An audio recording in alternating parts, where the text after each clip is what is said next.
So, back in early 2026, things between the US and Iran they got incredibly tense. We're talking military action, and that raised a huge explosive question.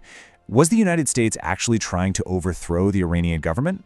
In this explainer, we're going to break down exactly what happened and how we got to this high-stakes showdown. And really, it all kicks off with this: an absolutely unprecedented public message from the President of the United States. I mean, this was not some quiet diplomatic back channel. Nope. This was a direct, public call for the Iranian people to rise up against their own government. It just shattered all the usual rules of diplomacy, and believe me, it set the stage for everything that followed. And here's the kicker. The timing was everything. This message, it wasn't just talk. It was backed up by some serious military muscle. As the US and Israel were launching this massive military campaign, Operation Epic Fury, that presidential statement suddenly looked a whole lot different. It went from just, political cheerleading to something that felt like an active part of an invasion. All right, let's get into it. To really grasp what this external pressure meant, you have to understand what was happening inside Iran first. Because, the country wasn't just some stable place minding its own business, far from it. It was basically a powder keg, already on fire with massive protests that had been building and building for months. Yeah, this whole crisis didn't just pop up overnight. It was a really fast escalation. It all started in December 2025, with protests about the terrible economy. The government's response? It was brutal. They hit a digital kill switch, basically shutting down the entire internet to stop people from organizing. But that completely backfired. See, the traditional 40-day mourning ceremonies for those killed in the crackdown, those became the new rallying points, sparking even bigger waves of defiance by February. And the human cost of all this, wow. It was just staggering. By February 2026, the estimates were that more than 32,000 people had been killed in the government's crackdown. Just think about that number for a second. It really shows you how desperate and determined the regime was to hang on to power literally no matter what. So you see, this wasn't about just one thing. It was a total perfect storm. You had these huge anti-regime protests happening all over, an economy that was completely in freefall, and a government that was just resorting to quick trials and executions. But the real game changer? That was when the students and the bazaar merchants started to walk out. Historically, those groups are the engine of change in Iran, so when they joined in, it was a massive signal, a threat to the very foundation of the regime. Okay, so to really get to the bottom of our big question, we've got to be super clear on the terminology. What does regime change actually mean? It's a phrase that gets thrown around a lot, right? But it's a really loaded term, and understanding it is absolutely key to figuring out what the US strategy was here. Basically, at its simplest, regime change just means one government gets replaced by another.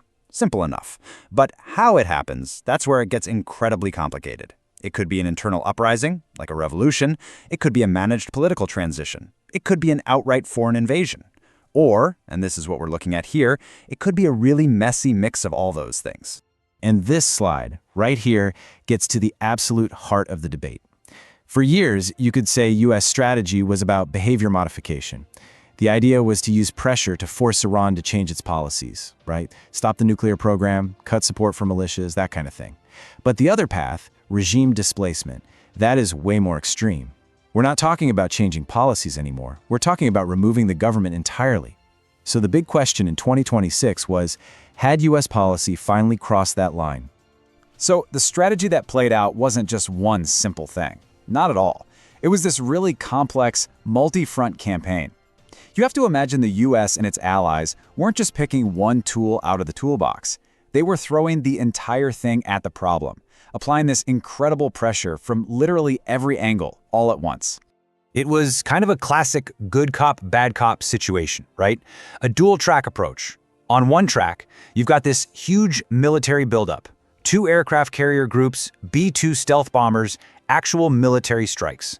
But on the other track, you've got these super high-stakes nuclear talks happening in places like Geneva and Oman. The result was this really confusing signal of threats and diplomacy, and it definitely seemed designed to keep the Iranian government guessing, to keep them totally off balance. But here's the crucial part. While the diplomats were busy talking, the message coming from the very top was, well, it was anything but diplomatic. Statements like this one, from February 2026, just sliced right through any ambiguity. I mean, when the President of the United States says regime change would be the best thing to ever happen, it's pretty hard to misinterpret the intention, isn't it? It makes it all seem crystal clear. And the military actions seem to back that up too. Just look at the targets for Operation Epic Fury. This was really significant. They weren't just hitting, nuclear facilities or remote army bases. Reports confirm that the office of the Supreme Leader Ali Khamenei was a target. Now, you don't do that to change someone's behavior. That's a strike aimed right at the heart of the regime. It's a direct threat to their very survival. So all this pressure from the inside and the outside, it all leads to the million-dollar question, right? Could the regime actually fall? And to even begin to answer that, we've got to look at the incredible forces that were basically playing a game of tug-of-war with the entire country. And this table really lays it all out. On one side, you've got these powerful forces pushing for change, an absolutely furious public, a collapsing economy, you name it.